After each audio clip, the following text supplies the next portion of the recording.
friends, welcome to my channel Excellent English Zone. Today we are going to discuss the fourth lesson from Beehive class 9th. The lesson is A Truly Beautiful Mind. तो आज हम class 9th के Beehive से fourth lesson A Truly Beautiful Mind cover करेंगे, जिसकी short summary and short answers हम cover कर चुके हैं, आपने लास्ट वीडियो में देखे होंगे। अब इसके बाद हम इसके लॉन्ग आंसर्स कवर करेंगे और हमारा लेसन कंप्लीट होगा। इसके लॉन्ग आंसर्स में से सबसे पहले इसका जो मोस्ट इम्पॉर्टेंट लॉन्ग आंसर बनता है, उसमें हम आइंस्टीन की लाइफ को, जो लाइफ इन हिज चाइल्डहुड, बचपन का जो जीवन है उसे कवर करेंगे और उसकी स्टूडेंट लाइफ को भी हम एक ही क्वेश्चन में कवर करेंगे। तो इसके लिए हमारा इम्पॉर्टेंट क्वेश्चन बनता है, describe main features of Einstein's life in his childhood and school life.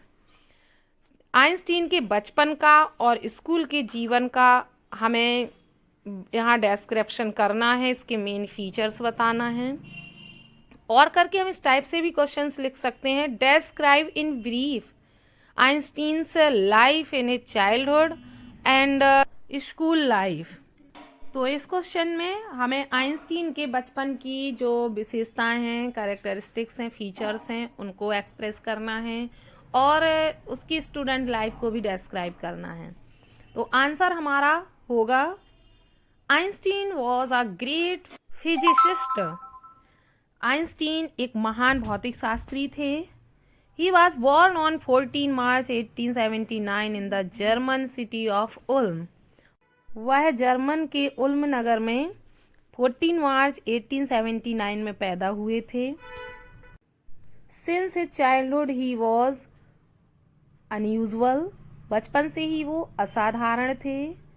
His mother thought that he was a freak, उसकी माँ सोचती थी कि वह एक फ्रीक था, असाधारण है। To her his head seemed much too large, उसकी माँ के लिए उसका सिर बहुत ही भारी प्रतीत होता था, बहुत ही बड़ा प्रतीत होता था।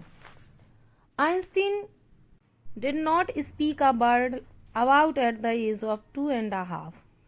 आइंस्टीन 2.5 साल की एज तक एक भी वर्ड नहीं बोला। When he finally started speaking he uttered everything twice, और जब फाइनली उसने बोलना शुरू किया तो वह हर वर्ड को 2 बार बोलता था। Einstein did not know what to do with other children. Einstein अन्य लड़कों के साथ, अन्य बच्चों के साथ खेलना नहीं जानता था कि उनके साथ कैसे बिहेव करें। ही प्लेड हिमसेल्फ, वह खुद ही खेलता था। ही लाइक्ड मैकेनिकल टॉयज, उसे मैकेनिकल टॉयज यांत्रिक खिलौने पसंद थे। Seeing his new born sister Maaza, he asked, अपनी न्यू बॉर्न सिस्टर माजा को देखकर उसने पूछा, वेयर हर व्हील्स वर, उसने पूछा कि इसके पहिए कहाँ हैं। वो हर चीज को मशीनरी नजरिए से ही देखता था। तो ये था आइंस्टीन का बचपन। जब वो पढ़ने गया तो हम उसकी स्कूल लाइफ के बारे में भी पैराग्राफ चेंज करके लिखेंगे। Einstein was not a weak student, Einstein एक कमजोर स्टूडेंट नहीं था। He was good at studies, वह पढ़ाई में अच्छा था। He scored good marks in every subject at high school examination, high school examination में उसने हर सब्जेक्ट में अच्छे अंक प्राप्त किए। He passed his high school examination in Munich, Munich से उसने अपनी हाई स्कूल की पढ़ाई की।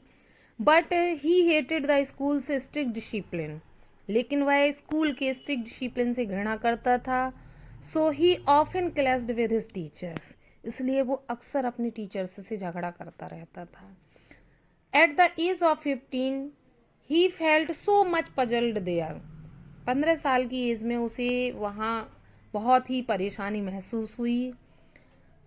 So he left the school for good, इसलिए उसने हमेशा के लिए स्कूल छोड़ दिया।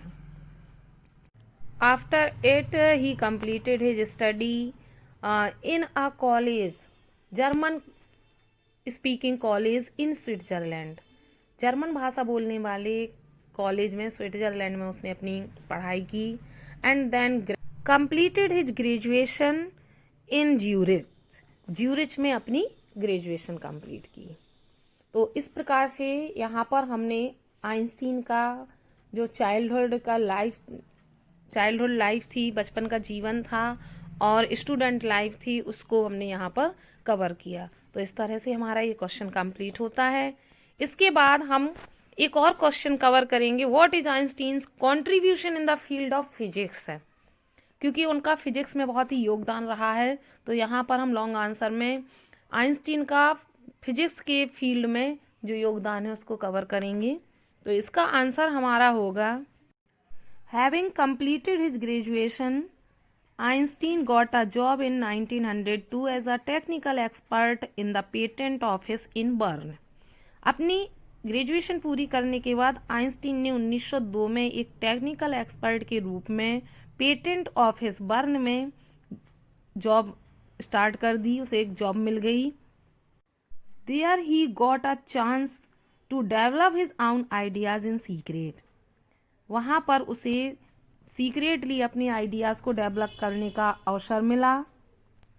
He is said to have jokingly called his desk drawer at work the Bureau of Theoretical Physics.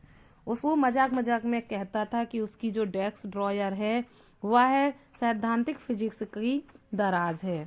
Bureau of theoretical physics कहता था वो अपनी उस दराज को। In 1905 he published 4 papers about light, motion of particles and electrodynamics of moving bodies and energy. 1905 में उसने 4 letter publish किए लाइट पर, मोशन ऑफ पार्टिकल्स कणों की गति पर, the electrodynamics of moving bodies and energy पिंडों की गति पर, जो वैद्युत गति है, और एनर्जी पर 4 लेटर्स उसने पब्लिश किए। Among them was Einstein's special theory of relativity, और उन्हीं के बीच आइंस्टीन की स्पेशल थ्योरी थी जो रिलेटिविटी पर थी, रिलेटिविटी का सिद्धांत था। This theory gave the world's most famous formula which describes the relationship between mass and energy. इस सिद्धांत ने संसार को बहुत ही प्रसिद्ध फॉर्मूला दिया जो मॉस और एनर्जी के बीच रिलेशनशिप डिस्क्राइब करता है। Formula is E is equal to mc²। ये फॉर्मूला दिया, E is equal to mc²। In 1915 his general theory of relativity provided a new interpretation of gravity. और 1915 में आइंस्टीन ने रिलेटिविटी के सिद्धांत पर जो ग्रेविटेशन पर उसने नई व्याख्या दी। In this way Einstein contributed a lot in the field of physics. इस प्रकार आइंस्टीन ने फिजिक्स की फील्ड में बहुत ही अधिक योगदान दिया। पैराग्राफ चेंज करके राइट करेंगे हम, Einstein received the Nobel prize for physics in 1921। Einstein ने फिजिक्स के कार्य के लिए 1921 में नोबेल प्राइज प्राप्त किया, जो सबसे बड़ा हमारा प्राइज है इंडिया का। He was showered with honours and invitations from all over the world and lauded by the press. सारे संसार से उसे सम्मान मिला और सारे संसार से उसे इन्विटेशन मिला, निमंत्रण मिला, सभी ने उसे अपने यहाँ बुलाया। And lauded by the press, और प्रेस के द्वारा भी उसकी बहुत अधिक प्रशंसा की गई। तो इस तरह से इस क्वेश्चन में हमने आइंस्टीन का कंट्रीब्यूशन पढ़ा जो उसने हमारे लिए दिया। तो यहाँ पर ये क्वेश्चन कंप्लीट होता है। तो मैंने यहाँ पर 2 ही इम्पॉर्टेंट क्वेश्चंस कवर किए हैं, लेकिन इस 2 क्वेश्चंस में मैंने पूरा लेसन कवर किया है। तो आपका पूरा लेसन इसमें कवर हो गया है। तो आई होप आपको वीडियो पसंद आया होगा। वीडियो अच्छा लगा वीडियो को लाइक करें। अपने कोर्स को कंप्लीट करने के लिए ऐसे ही मेरी चैनल से जुड़े रहें और अपने इम्पोर्टेंट सिलेबस को कंप्लीट करें। Thanks for watching video.